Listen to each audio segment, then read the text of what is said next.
मैंने 2-3 मरतबा 2-3 प्रोग्रामों में इमरान खान से माजरत की है। वो इसलिए की है कि जब इमरान खान कहता था ना वजीर आजम था, तो वो कहता था ये मुझसे एनआरओ मांग रहे हैं, तो मैं कहता था इमरान खान साहब कोई कॉमन सेंस की बात करें, अदालतों में केस हैं, और दूसरी बात यह है कि आप वजीर आजम हैं, आपके अंडर नैब भी नहीं है, इवन नैब खुद मुख्तार है, तो आप अगर आपके अंडर नैब भी हो तो फिर भी कैसे आप एनआरओ दे सकते हैं।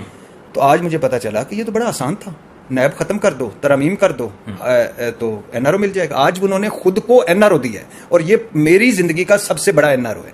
यानी हमारे आप ये जरदारी साहब का जाली accounts money laundering case, TT वाला और पैनामा लीक्स, और ये टीटी राजकुमारों वाला केस, ये वो 3 केस हैं कि ये यूरोप में ले जाएं, बरतानिया और अमेरिका के जजेस की ज्यूरी बनाएं और केस सुने, ये लोग सारी सारी उम्र के लिए अंदर चले जाएं।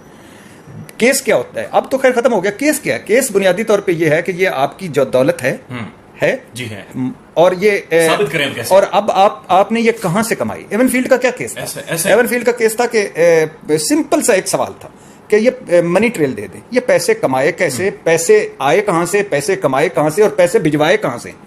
कोई बैंक ट्रांजैक्शन नहीं, कोई रिकॉर्ड नहीं। और बड़ी मजे की बात है कि यानी सुनते ही नहीं है लोग, चूंकि इखलाकियात, असूल, मंतक, जनाजा निकल गया है, तो सुनते ही कोई नहीं।